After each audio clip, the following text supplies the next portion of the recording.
My aunt took my 11-year-old son's $87,000 trust fund left by his father. She said single mothers can't manage money anyway. She bought a new car and went on vacation. 3 days later, a federal trustee knocked on her door with 2 officers and said the account had.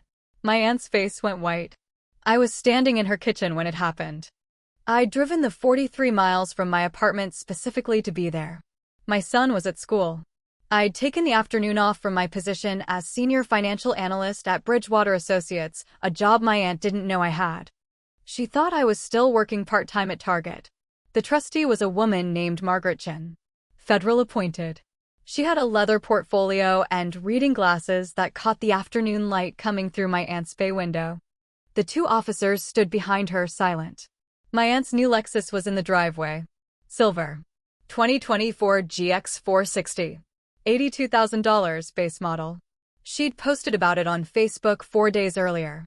Let me tell you how we got here. My husband died when our son was 7. Motorcycle accident on Route 95, March 14, 2021. He was coming home from his shift at the hospital. He was an ER nurse. A semi changed lanes without looking. He was gone before the ambulance arrived. I was 31 years old. I had a 4-year degree I'd never finished using because I'd gotten pregnant at 23 and we decided I'd stay home until our son started school. I had $17,000 in savings and a mortgage I couldn't afford alone. My husband's life insurance paid $420,000. The first thing I did was set up the trust for our son, $87,000, designated for his college education, locked until he turned 18. My husband had specifically wanted this. He'd grown up poor. Education mattered to him. My family showed up to the funeral. My Aunt Patricia, my mother's older sister, stayed for a week afterward. She helped with casseroles and thank you notes. She also asked a lot of questions about the insurance money. "You'll need help managing all that," she said on day 5, folding dish towels in my kitchen. Financial matters can be overwhelming for someone in your position. I was sitting at the table, staring at paperwork from the estate attorney. "I'll figure it out. Sweetheart, you've never even had a credit card in just your name."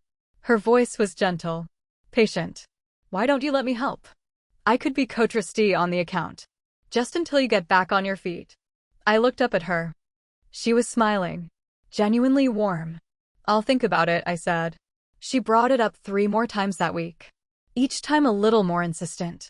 By the time she left, she'd offered to manage not just the trust, but my entire financial situation. For a small administrative fee. Family rate. I thanked her and said I'd handle it myself. That's when the comments started. At Thanksgiving 2021, 8 months after my husband died. "Are you still in that apartment? You know you could save money if you moved somewhere smaller. Less expensive area. I could help you look." At Christmas. "Target, really? Honey, you need something with benefits. Health insurance. Though I suppose with your situation, you qualify for assistance programs." At Easter 2022, "You're looking thin. Are you eating enough? I worry you're not budgeting properly for groceries." Every family gathering, some version of the same thing. Concern wrapped around judgment. Worry coding control. My mother went along with it. "Patricia's just trying to help. She's always been good with money. You should listen to her." I smiled, nodded, stopped sharing details about my life. Because here's what they didn't know: I'd gone back to school. September 2021, 6 months after the funeral, I enrolled at Northeastern University's online finance program. I used $12,000 from the insurance money. I studied after my son went to bed. I took exams at 5 a.m. before my shift at Target. I graduated May 2023 with a 3.87 GPA. By then, I'd already been promoted twice at Target, shift supervisor, then operations coordinator. I'd networked with every business professional who came through our store. I'd joined 3 professional organizations. I'd gotten my Series 7 license studying in the break room during lunch. June 2023, I interviewed at Bridgewater. The position was portfolio risk analyst. Starting salary, $93,000. I got the offer June 23rd. I started July 10th. I didn't tell anyone in my family. At the 4th of July barbecue, my aunt asked what I was doing for work. Still at Target, I said. Technically true, I'd given my 2 weeks, but hadn't finished yet. Well, it's stable, she said. That's what matters when you're on your own. My cousin Jennifer was there. She worked in HR at a mid-sized firm, made about $60,000. My aunt had spent 20 minutes earlier telling everyone how proud she was of Jennifer's impressive career. I ate potato salad and didn't correct anyone. By December 2023, I'd been at Bridgewater for 5 months.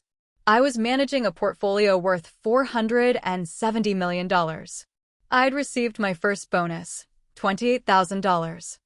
I'd moved my son and myself into a 3-bedroom condo in Newton. I'd paid $450,000, put down 20%. At Christmas, my aunt asked if I was still in that little apartment. Yeah, I said. Still there. Rent must be tough on a retail salary. You should really consider my offer to help with budgeting. I'd already been making calls. There was something my family didn't know about my son's trust fund. Something my aunt definitely didn't know. The trust had a specific clause. My husband had insisted on it, worked with the estate attorney to structure it carefully. Any co-trustee had to be approved by both the primary beneficiary's guardian, me, and an independent third-party administrator assigned by the court. My aunt had asked to be added as co-trustee 7 times between 2021 and 2024. I'd deflected every time. Never gave her a hard no. Just, later. Maybe. Let me think about it. On February 8, 2024, she called me. I need to talk to you about something important, she said. Can you come over Saturday? I drove to her house in Wellesley. The same house she'd owned for 30 years, paid off, worth about $900,000 in the current market. She'd never worked outside the home. Her husband had been a cardiovascular surgeon. Retired now, their combined retirement accounts somewhere north of $3 million. She sat me down at her dining room table. Made tea. I've been thinking about your situation, she said. And I really believe it's time for me to take a more active role in managing the trust. For your son's benefit. What do you mean? I mean I should be added as co-trustee. Full access. That way if something happens to you, God forbid, someone responsible is already in place. The way she said responsible made my jaw tight. The trust is fine how it is, I said. Sweetheart, you're working retail. You're barely making ends meet. What if you need to access those funds for an emergency? What if you make a poor decision because you're under stress? The funds are for his education. That's what his father wanted. And I'm sure he'd also want his son to have a stable life now, not just later. She leaned forward. Let me be clear, I'm not asking permission. I'm telling you this needs to happen. I've already spoken with an attorney. I felt something cold settle in my chest. What attorney? A family friend. He says it's a simple process. Just a few signatures. We could have it done by next week. I looked at her. Really looked at her. The certainty in her face. The way she'd already decided. I need to think about it, I said. There's nothing to think about. This is for your son's protection. I left 20 minutes later. She called me twice that night. I didn't answer. The next morning, February 9th, I called the estate attorney who'd set up the trust. His name was David Rothstein. He'd been my husband's attorney first, then mine. She can't just add herself, right? I asked. Absolutely not, he said. The trust requires your explicit consent and court approval. Has she tried to access the account? Not yet. But I think she's going to. Change the account passwords.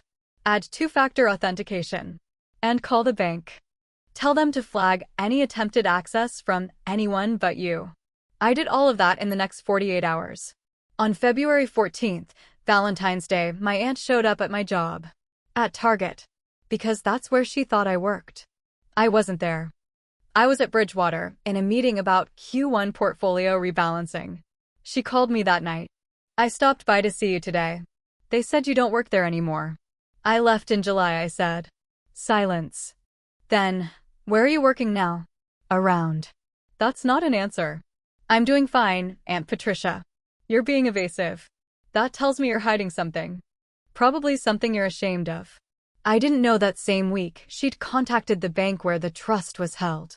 Told them she was family, that there were concerns about potential mismanagement, that she needed information to protect a minor. The bank, properly, told her they couldn't discuss account details with unauthorized parties. She tried again on February 20th. Different representative. Said she was the child's guardian and needed to verify the account status. The bank flagged it. Called me. Ms. Torres, we've had 2 contact attempts from a Patricia Holbrook regarding your son's trust account. She's claimed to be a co-trustee and legal guardian. Can you verify her authority? She has no authority, I said. None. She's not authorized to access any information. Understood. We've locked the account to in-person access only, requiring your physical presence and 2 forms of ID. Would you like us to file a suspicious activity report? Not yet. But keep a record of her attempts. By March 15th, I'd been at Bridgewater 9 months. My portfolio had returned 12.3%, outperforming benchmark by 400 basis points. I'd been promoted to senior financial analyst. New salary, $127,000. I still hadn't told my family. On March 18th, my aunt called again. I'm adding myself to the trust, she said. I've consulted with my attorney and we're filing paperwork this week. You can't do that without my consent. I absolutely can if there's evidence of financial mismanagement or neglect. There's no evidence of that because it doesn't exist. You lost your job, you're being secretive about your employment, and you've refused reasonable offers of help. That's a pattern. I'm not discussing this. Then you'll hear from my attorney. She hung up. I called David Rothstein immediately. She's threatening to file something, I said. Can she actually do that? She can file anything she wants. Doesn't mean it'll succeed. But it'll cost you time and money to defend. He paused. Unless you want to call her bluff. What does that mean? Prove you're competent. Show the court, show her, that there's no basis for concern. How? Well, what's your current financial situation? I told him. Everything. The degree, the job, the salary, the condo, the savings. I'd been keeping it private for so long that saying it out loud felt strange. He was quiet for a moment. You're a senior financial analyst at Bridgewater Associates. Yes. Managing institutional portfolios. Yes. And she thinks you work at Target. She did. Now she thinks I'm unemployed. He laughed. Actually laughed. This is going to be very satisfying. What do you mean? Let her file. Let her claim you're incompetent to manage the trust.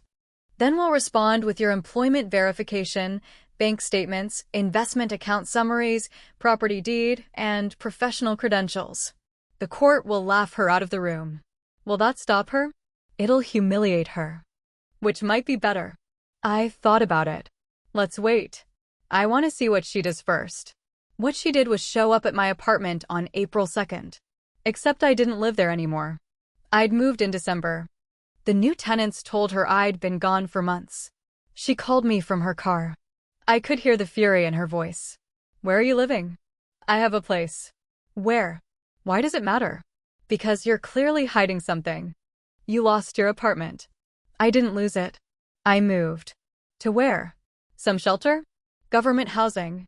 I was sitting in my home office in Newton.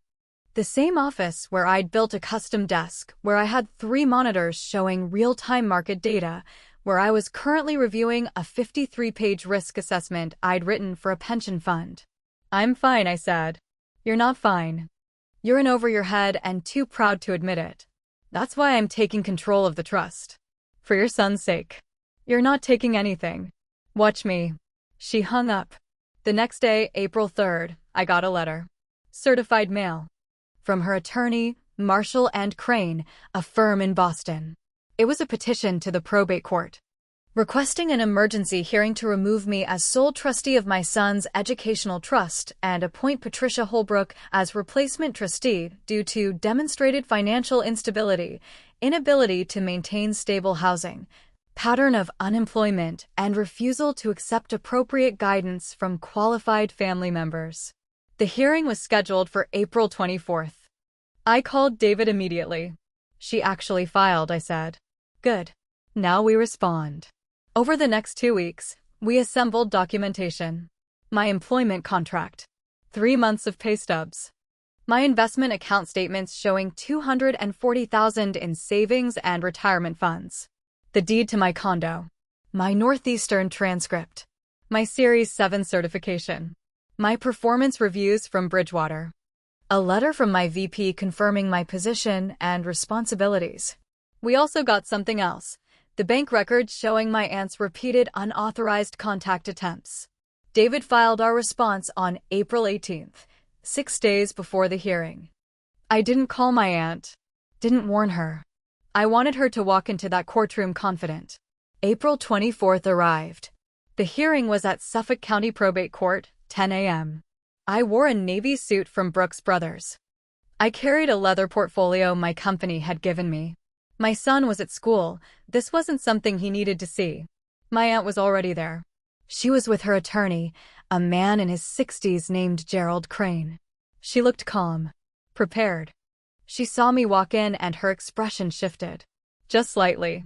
I wasn't dressed like someone who worked retail. We sat on opposite sides. The judge was a woman named Carol Weinstein, 50-something, reading glasses, no patience for nonsense. She reviewed the petition. Then our response. It took her 4 minutes.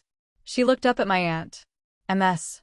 Holbrook, you filed a petition claiming the mother is financially unstable and unable to manage this trust. Yes, Your Honor. And your evidence is that she left her previous employment and has been evasive about her current situation. That's correct. She's shown a pattern of. Ms. Torres is currently employed as Senior Financial Analyst at Bridgewater Associates, earning $127,000 annually, with an additional performance bonus structure. She holds a bachelor's degree in finance from Northeastern University, graduated 2023 with honors. She owns a residential property valued at $450,000, purchased with a 20% down payment. She has $240,000 in liquid assets and retirement accounts. She manages institutional investment portfolios worth over $400 million. Judge Weinstein looked at my aunt over her glasses. Does that sound financially unstable to you? The color started to drain from my aunt's face. Her attorney leaned over, whispered something. She shook her head. Judge Weinstein continued. Furthermore, the trust account in question has been maintained according to all legal requirements. No withdrawals. No irregularities. Perfect compliance.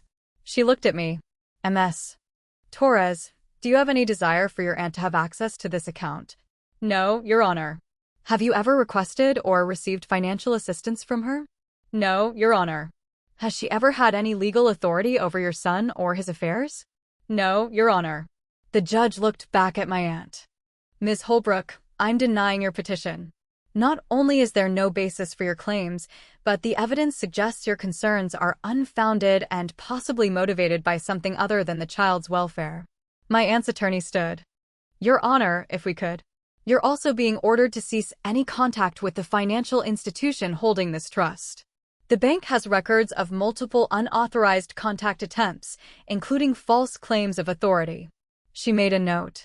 I'm placing a formal restriction. Any further attempts to access or interfere with this trust will result in contempt charges. My aunt couldn't speak. Additionally, Judge Weinstein said, I'm ordering you to pay Ms. Torres's legal fees. The total as submitted is $4,800. You have 30 days. The gavel came down. My aunt just sat there. Her face had gone from pale to red to pale again in 10 seconds. Her attorney was gathering papers quickly, clearly wanting to leave. I stood, collected my portfolio. My aunt finally found her voice. You lied to me. I didn't lie. You assumed. You let me think. I let you show me exactly who you are. I was trying to help. You were trying to control. She stood up, unsteady. Your mother is going to hear about this. I'm sure she will. Tell her I said hello. I walked out. David met me in the hallway. He wasn't smiling, but I saw him sit back slightly against the wall, satisfied. That went well, he said. It's not over. What do you mean? She's going to try something else. I was right. 2 days later, April 26th, my aunt called my mother. Told her I'd humiliated her in court and hidden my employment out of spite. My mother called me that night. Why didn't you tell anyone about your job? Because I didn't want to. Patricia said you deliberately let her believe you were struggling. Patricia made assumptions. I didn't correct her. That's cruel. What's cruel is trying to take control of my son's money. My mother was quiet for a moment. She was just trying to help. She was trying to prove I couldn't manage without her. There's a difference. You should apologize. I absolutely should not. That was the last time my mother and I spoke for 3 months. But I thought it was over. Court order in place. Legal fees paid. Clear boundaries established. Then July happened. July 9th, 2024. I got a call from the bank. The same one where the trust was held. MS. Torres, we need you to come in immediately. What's wrong? There's been unauthorized access to your son's account. I was there in 40 minutes. The branch manager, a woman named Susan Chin, showed me the activity log. July 6th, 3:47 p.m. Wire transfer initiated. $87,000. Destination account at a different institution. How? I said. The account was locked. Someone came in with your identification. Driver's license, social security card, birth certificate for the minor. I have my driver's license right here. Then they had a fake. A very good one. The teller processed it. My hands went cold. Who? Susan pulled up the security footage. July 6th, 3:43 p.m. My Aunt Patricia walking into the bank. Smiling. Confident. That's her, I said. She signed your name. She had documents that appeared legitimate. The teller was new, didn't catch it. Where's the money now? Susan checked her computer. The receiving account is at Eastern Bank. Opened July 2nd. In your aunt's name. I called David from the bank parking lot. She stole it, I said. She forged documents and stole $87,000. Have you called the police? Not yet. Do it now. This is identity theft, forgery, and wire fraud. All felonies. I called the Newton Police Department. Filed a report. They connected me with a detective, James Morrison. He took my statement over the phone, then said he'd need the bank records. Susan provided everything. The forged ID. The signature comparison. The wire transfer details. The security footage. July 10th, Detective Morrison called me. We've confirmed the fraud. We're coordinating with the State Police Financial Crimes Unit. This crosses into federal jurisdiction because of the dollar amount and the wire transfer. What happens now? We're getting a warrant. Should have it by end of week. July 12th, I checked my aunt's Facebook page. She'd posted a photo. Her new car. A 2024 Lexus GX 460. Silver. Blessed and grateful, the caption said. $82,000. July 13th, she posted vacation photos. She was in Aruba. The Ritz-Carlton. 5 nights. Probably $15,000 easy. She'd spent nearly the entire trust fund in 1 week. I screenshot everything. Sent it to Detective Morrison. That's helpful, he said. Shows use of stolen funds. Adds to the charges. July 15th, the warrant was issued. July 16th, they executed it. I drove the 43 miles to my aunt's house. Not because I was asked to. Because I wanted to be there.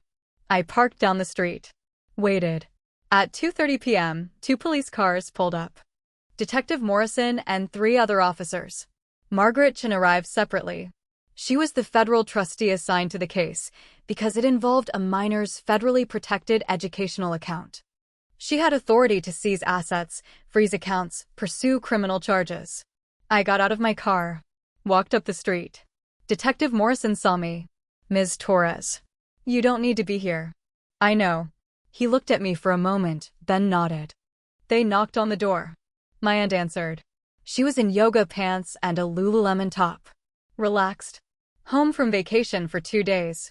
She saw the officers and her expression changed. Detective Morrison showed his badge. Patricia Holbrook?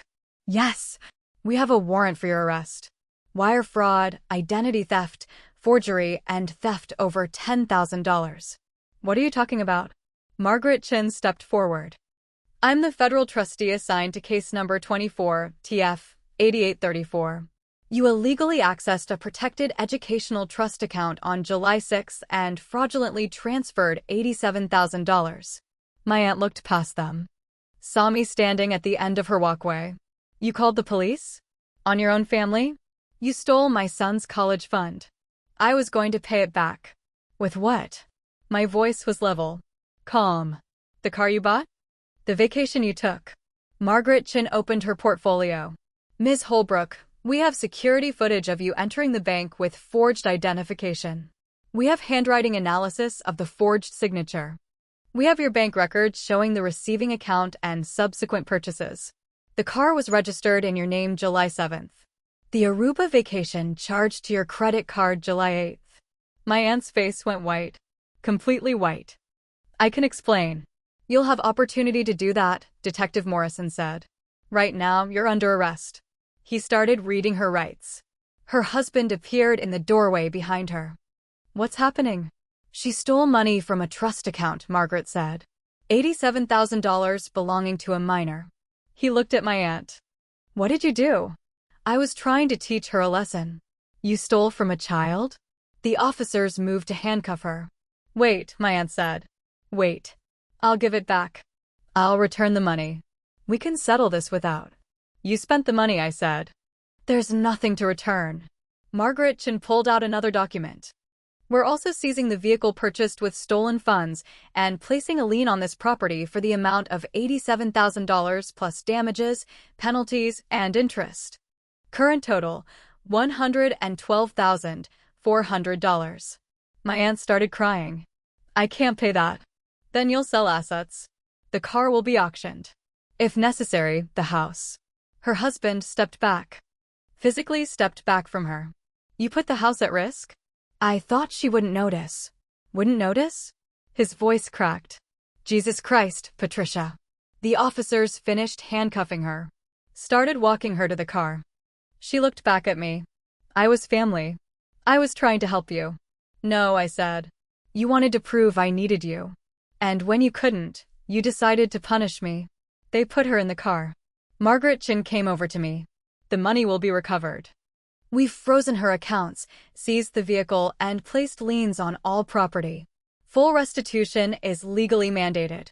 How long? 6 to 8 months for full recovery. We'll establish a temporary replacement account for your son in the interim, with federal protection. And her? Federal wire fraud with amount over $75,000? She's looking at minimum 2 years federal prison, up to 5 depending on plea. Plus restitution, fines, and permanent record. I watched them drive away with my aunt in the back seat. Detective Morrison stayed. You okay? Yeah, this is a good result. Clean case. She'll be convicted. I know. He handed me his card. You'll need to testify. Probably 3 months from now. We'll be in touch. I drove home. Picked up my son from summer camp. Made dinner. Didn't tell him what happened. He was 11. He didn't need to know his great-aunt had tried to steal his future. The case moved quickly. My aunt's attorney tried to negotiate a plea. The federal prosecutor wasn't interested. The evidence was overwhelming. September 12, 2024, preliminary hearing. My aunt pleaded not guilty. October 8th, pretrial conference.